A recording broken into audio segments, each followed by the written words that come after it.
नींव। क्या थी ऋतु की जेठानी की असलियत? ससुराल में व्याप्त दकियानुसी परंपराओं को खत्म कर घर की सुख शांति के लिए ऋतु को बड़ी जेठानी का साथ चाहिए था। मगर उसे क्या पता था कि जेठानी के मन में तो कुछ और चल रहा था। विवेक ने लंच ब्रेक के दौरान मोबाइल पर मुझे जो जानकारी दी उसने मुझे चिंता से भर दिया। विनोद भैया ने किराए का मकान ढूंढ लिया है। मुझे उनके दोस्त ने बताया है कि 2 हफ्ते बाद वे शिफ्ट कर रहे हैं। विवेक की आवाज में परेशानी के भाव साफ झलक रहे थे। हमें उन्हें जाने से रोकना होगा। मैं एकदम बेचैन हो उठी। बिल्कुल रोकना होगा ऋतु। अब रिश्तेदार और मोहल्ले वाले हम पर कितना हंसेंगे। तुम आज शाम ही भाभी को समझाना। मैं भी बड़े भैया को अभी फोन करता हूँ। नहीं, मैंने उन्हें फौरन टोका। अभी आप किसी से इस विषय पर कोई बात न करना प्लीज। यह मामला समझने बुझने से नहीं सुधरेगा। फिर कैसे बात बनेगी? पहले शाम को हम आपस में विचार विमर्श करेंगे, फिर कोई कदम उठाएंगे। ओके। इधर उधर की कुछ और बातें करने के बाद मैंने फोन काट दिया। खाना खाने का मन नहीं कर रहा था। मैंने आंखें मूंद ली और वर्तमान समस्या के बारे में सोच विचार करने लगी।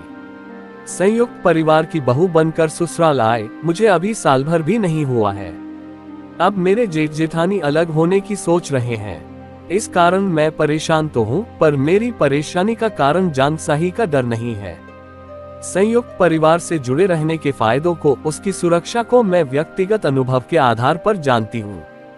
मेरे पापा का दिल के दौरे से जब अचानक देहांत हुआ, तब मैं बीकॉम के अंतिम वर्ष में पढ़ रही थी। साथ रह रहे मेरे दोनों चाचाओं का पूरा सहयोग हमारे परिवार को न मिला होता तो मेरी कॉलेज की पढ़ाई बड़ी कठिनाई से पूरी होती। फिर बाद में जो मैंने एमबीए भी किया, उस डिग्री को प्राप्त करने का तो सवाल ही पैदा नहीं होता था। एमबीए करने के बाद मुझे अच्छी नौकरी मिली तो मैं अपने संयुक्त परिवार का मजबूत स्तंभ बन गई।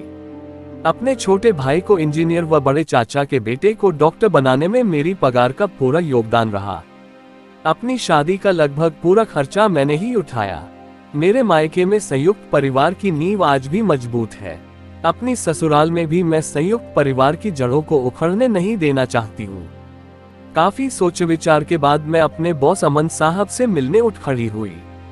वे मुझे बहुत मानते हैं और इस समस्या के समाधान के लिए मैं उनकी सहायता व सहयोग पाने की इच्छुक थी। शाम को घर में घुसते समय मेरे पास सबको सुनाने के लिए एक महत्वपूर्ण खबर थी। उसे मैं शानदार अभिनय करते हुए सुनाना चाहती थी, पर वैसा कुछ हो नहीं सका क्योंकि मेरी सासू मां संध्या भाभी पर बुरी तरह बरस रही थी। हम तो तंग आ गए हैं। तुम्हारे रोज रोज के बीमार रहने से मेरी सास की गुस्से से भरी आवाज घर के बाहर तक सुनी जा सकती थी। तुम सारा दिन पलंग तोड़ती रहा करो और ऋतु सुबह रसोई में घुसे, फिर ऑफिस में और फिर थकी हारी शाम को लौटे तो फिर सबका खाना बनाने को रसोई में घुसे। अरे, इस तरह से बड़ी घर गृहस्थियां नहीं चलती। अगर कल को हमने घर से अलग कर दिया तो कौन देगा खाना बनाकर विनोद और बच्चों को? संध्या भाभी अपने कमरे में खामोश लेटी थी। ये सच है कि वे आए दिन कमर व सिर के दर्द से परेशान रहती हैं। तब उनसे कोई काम नहीं होता और मेरी सासू मां ऐसे मौकों पर उन्हें कड़वी तीखी बातें सुनाने से कभी नहीं चूकती।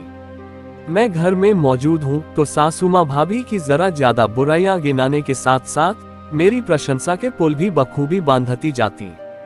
भाभी और मेरी व्यक्तित्व बिल्कुल भिन्न है। वे बीमार रहती हैं और मैं बिल्कुल चुस्त।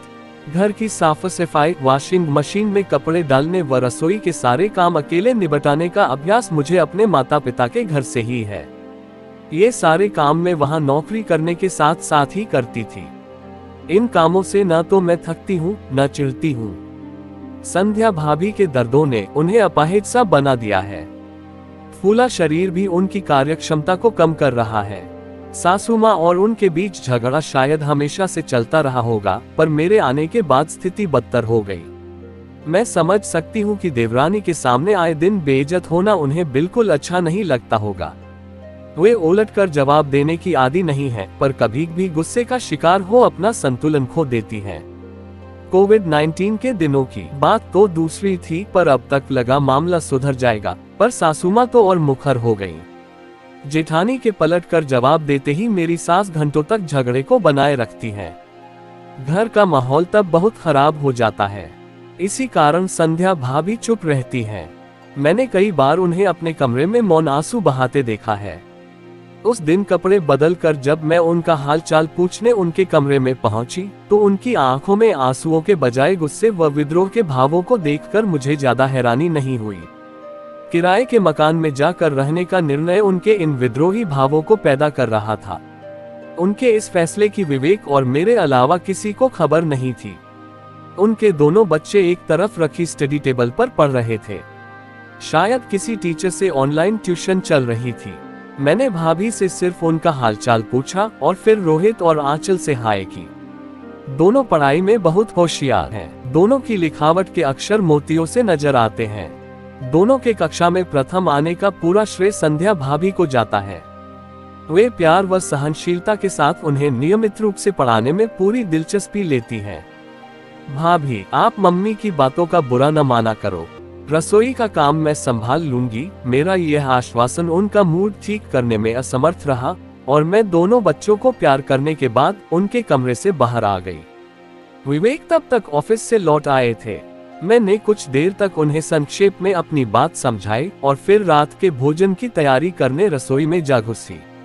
मेरी सास भी रसोई में आ गई, पर वहां उनकी ऊर्जा का बड़ा भाग संध्या भाभी को जली कटी बातें सुनाने में ही खर्च हो रहा था। मेरी ज्यादा बोलने की आदत कभी नहीं रही। इस कारण कई लोग मुझे घमंडी मानने की भूल कर बैठते हैं। मैं अंतर्मुखी इंसान हूँ और मुझे अपने काम से काम रखना पसंद है। अपनी सास का लगातार बोलना मुझे पसंद नहीं आ रहा था, पर मैं चुपचाप काम में लगी रही। न तो उनकी हाँ में हाँ मिलाए और न ही भाभी के पक्ष में बोलकर उन्हें भड़काने की गलती करी। डिनर कर लेने के बाद मुझे सबको वह खबर सुनाने का मौका मिला जिसे मैं घर में घुसते ही सुनाना चाहती थी। अपने ससुर को संबोधित करते हुए मैंने खुशी भरे लहजे में कहा, पापा, मुझे ऑफिस में आज प्रमोशन मिला है। ये देखिए मेरा ऑफर लेटर। मेरे हाथ से लेटर लेकर ससुर जी ने पढ़ा और फिर परेशान लहजे में बोले, बहू, इसमें तो तुम्हारे मुंबई जाने की बात लिखी हुई है। वही एक समस्या जरूर है पापा, पर पदोन्नति के साथ साथ मेरी पगार में पूरे 15,000 रुपए हर महीने की बढ़त भी होगी। वह तो ठीक है, पर इतनी दूर जाने का फैसला? तुम लोगों को मुंबई जाने की कोई जरूरत नहीं है। मेरी सास ने अपने पति को टोकते हुए अपना मत मजबूत स्वर में व्यक्त किया। अरे, 15,000 की बढ़त मिलेगी तो खर्चे भी तो बढ़ेंगे। फिर कल को तुम्हारा पैर भारी होगा तो कौन देखभाल करेगा तुम्हारी? विवेक ने शांत लहजे में अपनी माँ को जवाब दिया, माँ, अभी हमने इस विषय पर ठीक से सोच विचार नहीं किया है, पर इस प्रमोशन को पाना ऋतु के लिए महत्वपूर्ण है। मेरी कंपनी भी मुझे मुंबई शाखा में ट्रांसफर करने के लिए आसानी से राजी हो जाएगी। रही बात बच्चे होने के समय में देखभाल की, तो अच्छे डॉक्टरों व अस्पतालों की मुंबई में कोई कमी नहीं। बेकार की बातें मत कर तू, सासू जी ने उन्हें डांट दिया। माँ बाप के बुढ़ापे में बेटे को साथ रहना चाहिए। आजकल कोविड-19 की वजह से पता नहीं कब बसें, ट्रेनें, फ्लाइटें बंद हो जाएं। हमें आए दिन घर से निकल जाने की धमकी मिलती है भाई। मेरे इस घर में सुख शांति से रहने के दिन कब के खत्म हो चुके हैं। विनोद भैया ने नाराजगी भरे अंदाज में अपनी शिकायत दर्ज कराई और ड्राइंग रूम से उठकर अपने कमरे में चले गए। तुम लोग मुंबई नहीं जाओगे, हमें आदेश देते हुए अपनी सास की आंखों में चिंता और बेबसी के भाव मैंने शायद पहली बार देखे होंगे। माँ, हम और सोच विचार करके इस विषय में फैसला करेंगे। विवेक के इस आश्वासन से मेरी सास का आंतरिक तनाव शायद रत्ती भर भी कम नहीं हुआ होगा। अगले दिन से मेरी सास चिड़ी और परेशान सी नजर आने लगी। वे गुस्सा करने के हर मौके पर खूब बोल रही थी, पर कमाल की बात ये हुई कि उस दिन बीमार संध्या भाभी के खिलाफ सीधे सीधे एक भी जलीकटी बात उन्होंने अपने मुंह से नहीं निकाली। रविवार के उस दिन उन्होंने मुझे दसियों बार मुंबई न जाने के कई फायदे गिनाए। अपनी आदत के अनुरूप में चुप रहकर सारी बातें सुनती रही। आप बेकार परेशान हो रही हैं मम्मी, अभी हमने कोई पक्का फैसला नहीं किया है। अगर हम मुंबई गए भी तो आपको साथ लेकर जाएंगे। मेरे इस प्रस्ताव का उन्होंने फौरन विरोध करते हुए मुंबई कभी न जाने का निर्णय सबको नाराज लहजे में सुना दिया। उस शाम को बड़े भैया ने किराए का मकान लेने व अगले महीने की 1 तारीख को उसमें शिफ्ट करने का अपना फैसला बताकर मेरी सास को एक जबरदस्त झटका दिया। तुम दोनों भाइयों को क्या बिल्कुल शर्म नहीं आ रही है? इस घर से दूर जाने की बात कहते हुए। सासू माँ फट पड़ी, हम बूढ़े बुढ़िया को यहाँ अकेले सड़ने के लिए छोड़ोगे क्या तुम दोनों? मुझे ये बेकार का ड्रामे मत दिखाओ माँ, विनोद भैया ने उन्हें उल्टा डांट दिया। तुम तो मुझे घर से निकल जाने की धमकी वर्षों से देती आ रही हो। अगर अकेले रहने से डर लगता है तो अपने छोटे बेटे व प्यारी बहू को मुंबई न जाने को राजी कर लो। मैं रोज रोज अपमानित होने को इस घर में नहीं रुकूंगा। अपना फैसला सुनाकर बड़े भैया ड्राइंग रूम से बाहर चले गए। माँ, हम मुंबई ऋतु का करियर बेहतर बनाने के लिए जा रहे हैं और भैया नाराज होकर घर छोड़ रहे हैं। हम शायद न रुकें, पर भैया भाभी को रोका जा सकता है और यह काम सिर्फ तुम ही कर सकती हो अपने व्यवहार में परिवर्तन लाने का। उन दोनों का भरोसा दिलाकर बाद में अपनी माँ को अकेले में ये सलाह देकर विवेक भी अपने कमरे में आ गए थे। उस रात के बाद सासू माँ ने खूब रोना धोना शुरू कर दिया।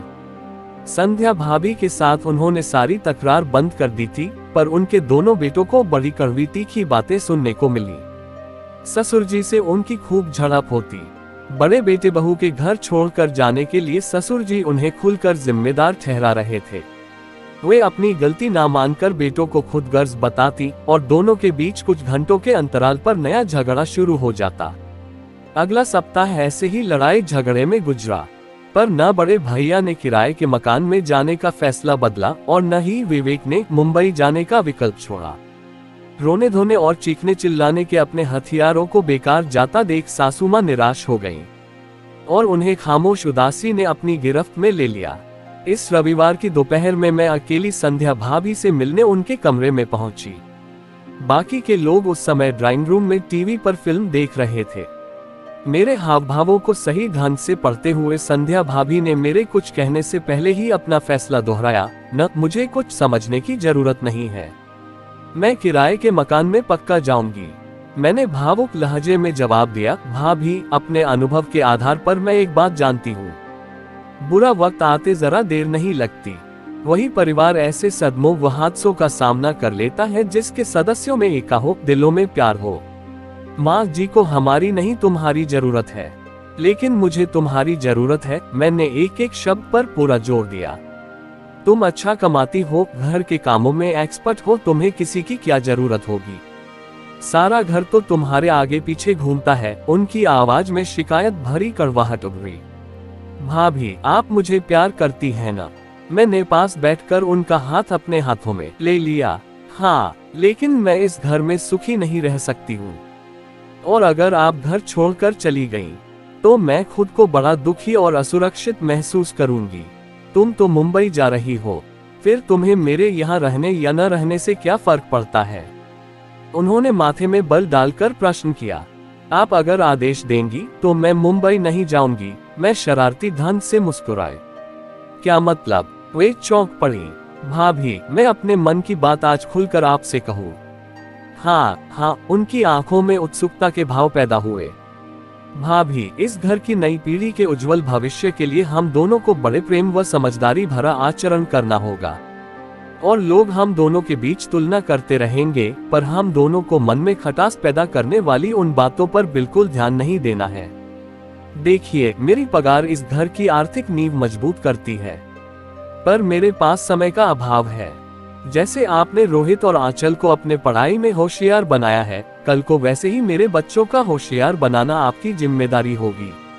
आप स्वस्थ नहीं रहती हैं तो मैं आपका काम खुशी खुशी करूंगी। तुलना वाली कोई बात ही नहीं। हम दोनों एक दूसरे की पूरक बनी रहें तो ही हमारे घर में सुख शांति और हंसी खुशी का वास रहेगा। क्या मेरी यह सोच गलत है भाभी? उनके सामने शायद पहली बार मेरी आंखों में आंसू झलके होंगे। नहीं, पर भाभी, सब बातों को नजरअंदाज कर हम दोनों को अपनी मजबूत टीम बनानी ही होगी। हमें अपने पतियों व सास ससुर का साथ व सहयोग न भी मिले तो परवाह नहीं। ये परिवार टूटा तो सबसे ज्यादा नुकसान हम दोनों का ही होगा। हम दोनों जुड़ी रहीं तो छोटे बड़े सबका बेड़ा पार हो जाएगा। उनका नजरिया बदलने का प्रयास करते हुए मैंने अपनी पूरी ताकत लगा दी। कुछ देर खामोश रहने के बाद भाभी ने आगे बढ़कर जब मेरा माथा प्यार से चूमा तो मैं इतनी खुश हुई कि उनके गले लगकर रो पड़ी। वे मुझे देर तक समझती रहीं, साथ साथ अपने मन की पीड़ा भी व्यक्त कर रही थीं।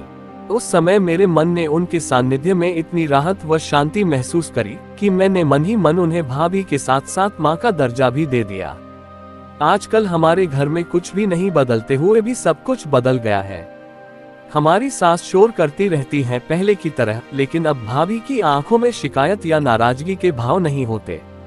सासू माँ के सामने हम गंभीर नजर आती हैं, पर उनके मुड़ते ही एक दूसरे की आंखों में देखकर हमारा मुस्कुराना मन का सारा तनाव दूर कर देता है। मैंने अपनी बेटी आंचल के लिए हर महीने 1000 रुपए जोड़ने शुरू कर दिए हैं। इस बात का भाभी और विवेक के अलावा किसी को पता नहीं। वे आए दिन मुझे समझती हैं, ऋतु अब जल्दी से एक बेटा या बेटी पैदा करके मेरे हवाले कर दे।